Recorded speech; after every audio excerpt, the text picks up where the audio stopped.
Kinshasa ngo yango yote ngana yokaki na sango kini etonda sentima nango nakomi na kinyango ngai na miyokeli mawa ngai na miyokeli mawa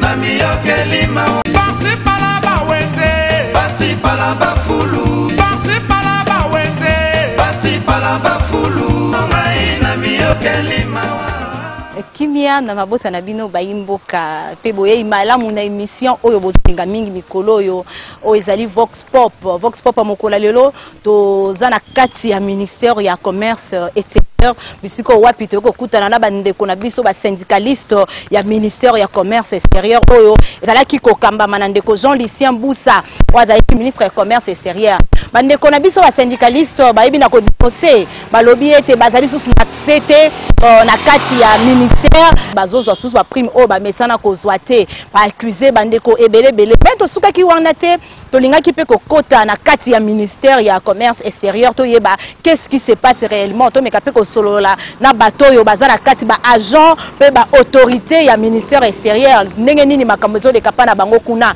to moni moi contradiction eza moi makasi balobi prime bazora les sous-souté bango ba na kati ya ministère ya commerce extérieur babi na ko accuser bandeko na biso wana ba syndicaliste wana balobi ete bango wana baza déjà sanctionné suite ya ba abus ba comportement na bango oyo basalaki ya mabe voilà pourquoi bayebaki na ko sanctionner bango alors na bongo biso to za wana pona ko panza sango to za wana te pona ko juger batu ndeka mikolo na zoloba to aka na système ya qui dit vrai télévision za wana pona ko panza te télévision eza pona ko diviser te télévision eza pona ko diffamer ba kombo ba batu te mais télévision eza wana pona ko mema éclaircissement na makambo yo bayimboka eza na bango moi kokoso to zaki sur terrain poto solola na bayimboka nyonso mais bon ko lolenge nini basili koloba na micro na biso ya Canal Futur Télévision bongo to kutana na bino tout à l'heure vraiment tozo déplorer mes gestions oyo Mama Sale Bongo et Génie secrétaire général AI a kotisi na kati ya ministère ya commerce. La situation toza ko déplorer eza depuis 2015 ti lelo. Ngayo naza ko loba liboso na bino lokola tokanga pe muno côté na sali makala 4 fois. Baninga nango bazali awa pe tokenda na bango. Toza ba actif ya ANER, toza ba actif ya ba convocation na casier judiciaire partout ba convocation yaka. Bazo la biso to samba ka ba appel tout ça menace de mort. Tozawana. Biso oyo tozoloba maman. Ça fait aujourd'hui 4 ans, nous sommes dans la rue. Maman secrétaire général Naba Kolit naye ba installa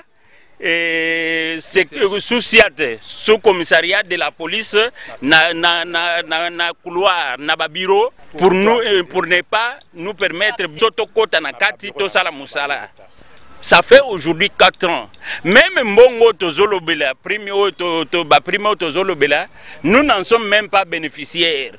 Mais comme nous avons eu le mandat des agents, Tokokiko Tika Bajante que Bazala matraqué, martyrisé, Yango Tozoloba pour que Bajan ba recouvrer ba droit na bango.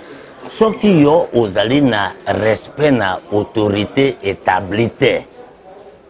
Est-ce que l'autorité wana ako continue kaka ko garda kaka ndenge wana po osala kama kambo yo lingi non akoki ko sala te madame alinga na sala te Jean-Lucien alinga na sala tala ndenge tozali awa tozali batata ya bana 4 ans baboyi bosala en plus ministre yemoko toyebi ke soki bazo faire suspension soki ministre a sali déjà et loko bazo benga mise en place mususu ye elle est mise en place wana koya et boy suspension annulé suspension nyonso wana soki bapesi yo punition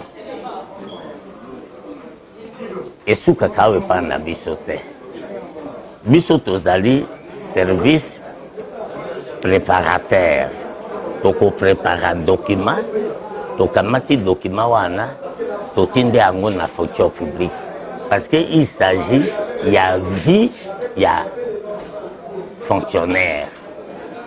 Et pas na biso suspension et si la gâté. Ata au keibo suspension ezali kaka tozana statut.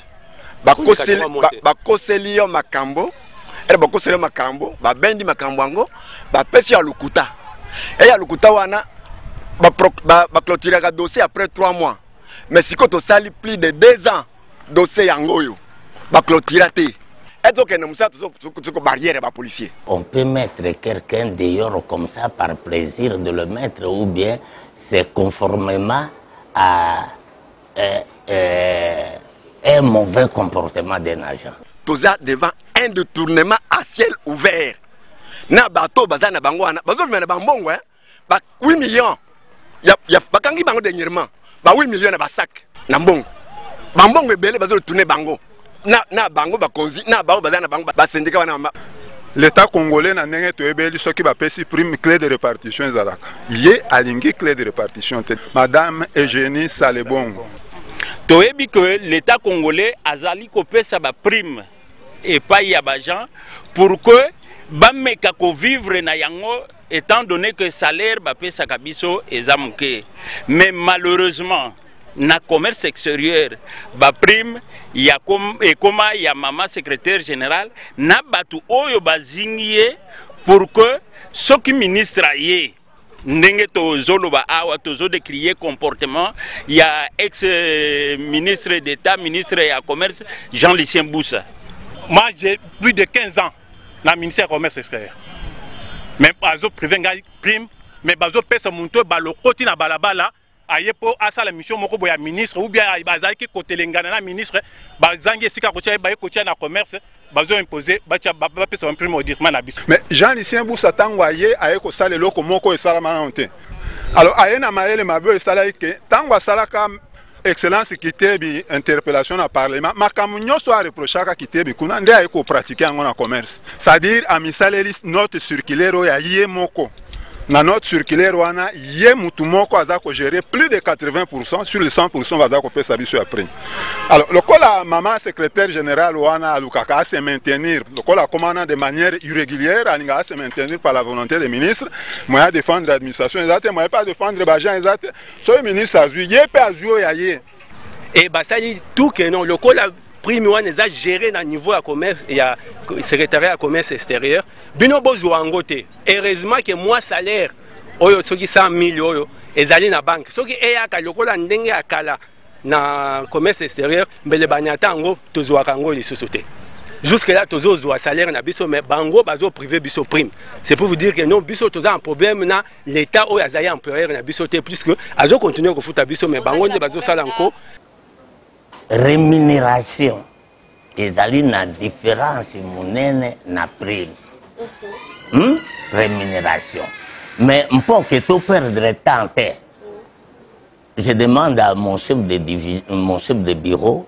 et personnel apesa bino ba article oyo ezali kopesa biso droit na prime et puis oyo ezali kopesa biso droit la rémunération pour bien comprendre la situation wana facilement. Si vous prime les rétributions à celui qui travaille, yo aux arrêt momentané à service na yo.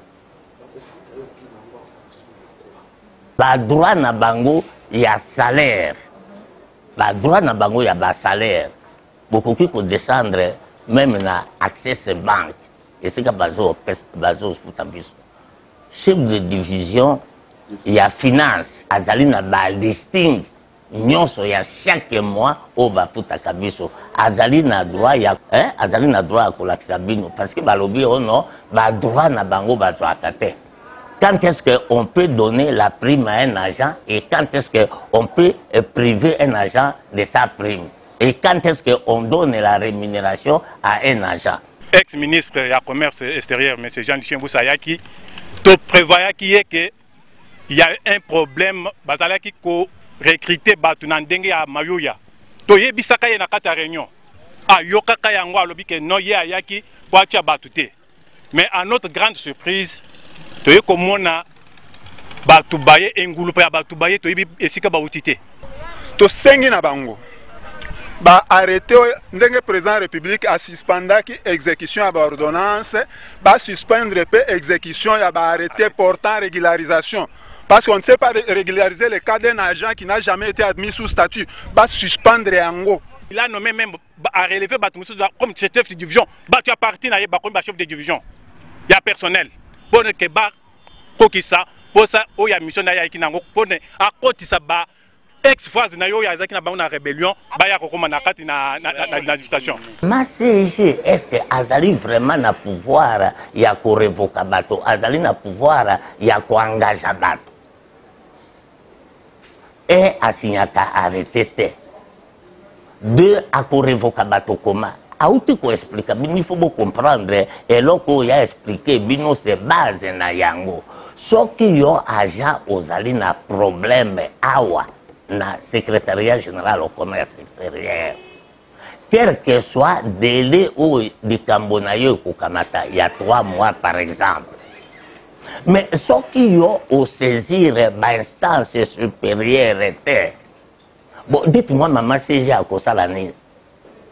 Mais na arrivé à Jean-Lucien Boussa, même à Tabakoki qu'on reconnaître Bolamu il y a papa Wanate, mais c'est quelqu'un qui a fait un effort pour que le ministère du Commerce extérieur et comme à niveau yango et comme lelo reconnaissance na mokili ezalaka très difficile. Ah oui, toi quand un système il y a qui dit vrai biso wana toza pona komema éclaircissement na makambo eko simbate boki lolenge nini ba ndeko na biso ba syndicaliste ba uti koloba lolenge nini ba ndeko na biso ba agent ba uti koloba boki yoka les deux parties hein biso wana tozali juste au milieu de ba kaka na biso ba toujours au milieu du village biso toza wana te pona ko diviser mais toza wana kati poto yoka ngam je